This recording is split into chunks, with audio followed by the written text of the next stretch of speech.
them with Chris Froome or Brad Wiggins when they were 11 or 10 or 11 years old. You know, you see that it's possible. You see there's a route through, and you know, the ambitious, talented youngster will gravitate to sports where they can genuinely see a future.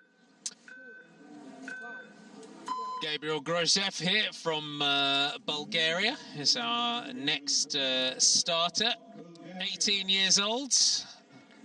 And another rider that's this year's double national champion in the road race and the time trial. And the junior men's races always do throw up some surprises, in especially the road race, which is to come as well.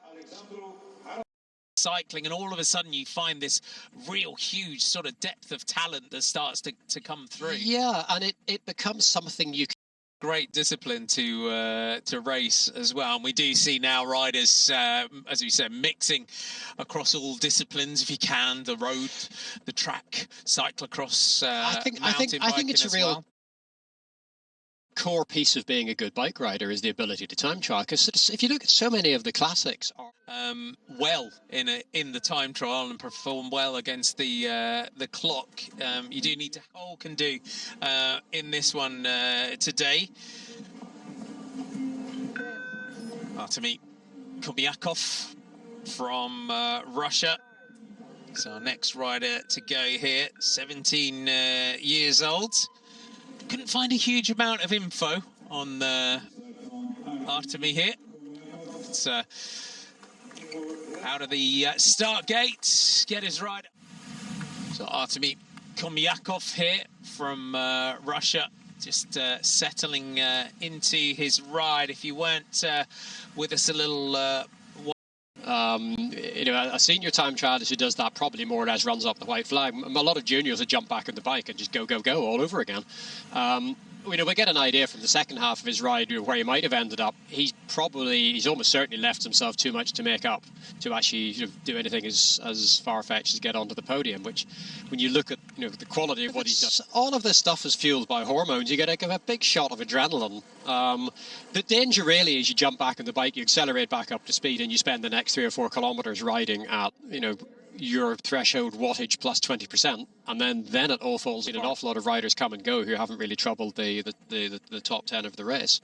It's just that, you know, the way that quite often a country's second best rider, I don't know, the big... It'd been a while. When you say interesting, you kind of mean alarming then.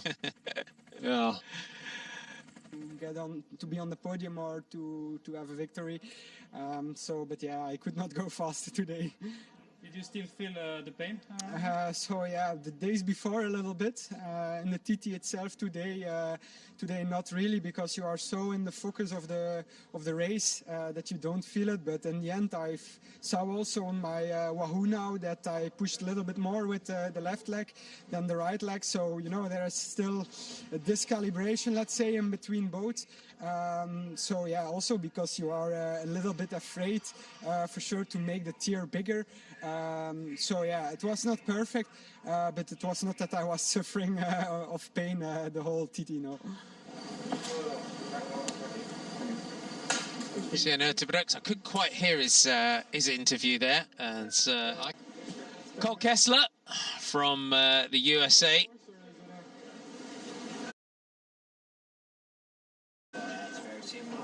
Stamina at the top of the leaderboard, 25:37.42. Josh Tarling of Great Britain second at 20 seconds. Eddie Lehuitis, a rider from the Ukraine. Maxim Varenik, the 18-year-old. Twice his national junior time trial champion, so consistent form over the last couple of years for the man from Ukraine. So off of that start ramp. And he's our 13th rider from the end start. Why not actually just get it right?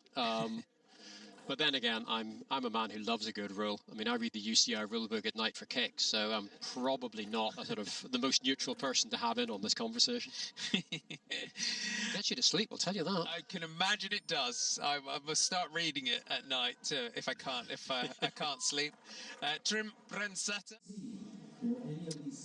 So Gustav Huang of Denmark. Josh Tarling on the left there from Great Britain. Eddie Lehuitis of France.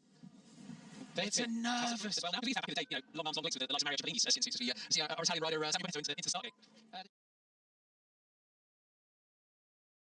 It will puncture for Godulovic. I thought he'd just pulled his foot out when we cut to it, yeah. Oh, that's a shame for him, isn't it? Oh, doesn't have a rear wheel puncture or... Oh, what a mistake to make. Oh, that's a shame, isn't it? Oh. You know you're having one of those days when... I'm stuck to the road here, I must have a puncture. Oh. Tarling from Great Britain second, and now Carl Frederick Bevot is third, pushes Eddie Lochitize of France down to fourth. Kian Utebrooks is fifth, Jan Christian is sixth. He's in that kind of have I won it, have I not? It's the point where you start to hope, because if you sat on the hot seat for that long, you have to try really hard to keep your hopes damped down, and you get to the point where you see, everyone's been through that time check. Nobody's been within, 20 seconds. Norwegian rider. Nice to see him firmly planted on the saddle, working the aerodynamics. If you haven't been with us throughout the afternoon, this is how you finish a time trial. So no sprinting. You sit on. 33.15 to Eddie Lochitize, 41 to Kian Utebrooks. He's sitting in fifth place at the moment. So the Italian now in towards the finish. And looks like it's going to be a top 10 ride for the Italian. And he is going to stop the clock with a time of 26:31.05. So 8. So the fourth man from the end to finish, he will be followed home by Romain Gregoire, and then we've got Ivan Romeo and Alex Seegart. So those will be the next riders to finish. He's clearly coming in at least a minute and a bit to the worse. So if I was smarter, I could probably work out what Seegaart's going to do at this point. But let's try to preserve some element of suspense, shall we? Ivan Romeo sprints to the line now for Spain, and they're looking to try and keep himself as close to the top 10 as he can. So 12 medal positions.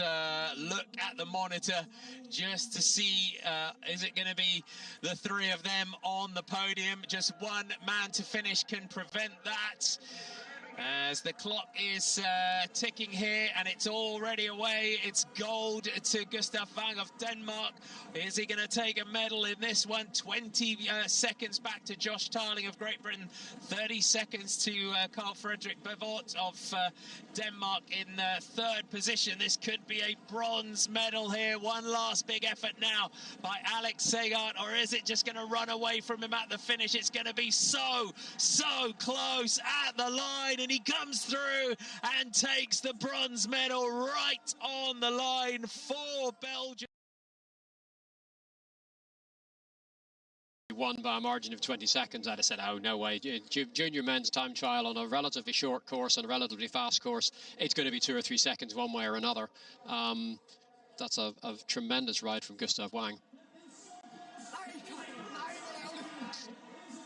So disappointment, as you would expect. Well, there's mixed emotions for you. Oh, oh, well done. But such a culture of time trialing in Denmark, and it really is paying off for them now, isn't it? Across men's and women's cycling, across all age groups as well. And also onto the track, when we look at the Danish team pursuit squads, have been sort of a force to be reckoned with in the last few years as well, and it's quite a similar.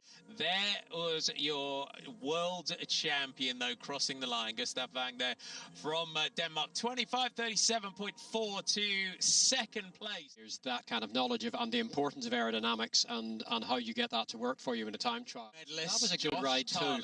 We talked a lot about Gustav Wang, but that was a great ride from Josh Tarling. As a first-year junior, I mean, he'll be back next year with the opportunity to do it all again, and that was a fabulous ride.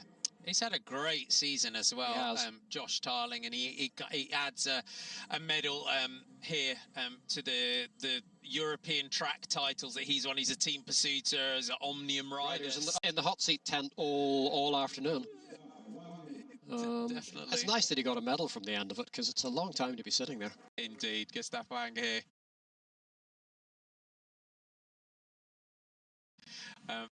Denmark, and in the end, that helmet didn't cause him any problems, did it? We were chatting about his helmet choice here today.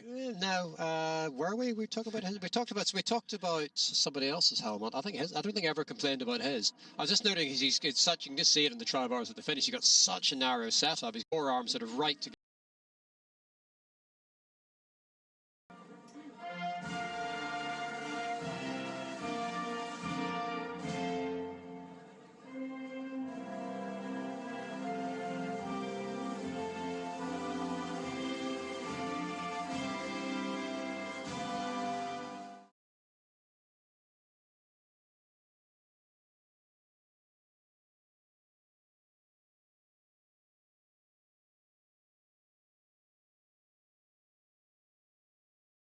McDonald and Michael Hutchinson, make sure you join us tomorrow for the Road World Championship Team Time Trial Mixed Relay on day 4. We will see you soon. Bye for now.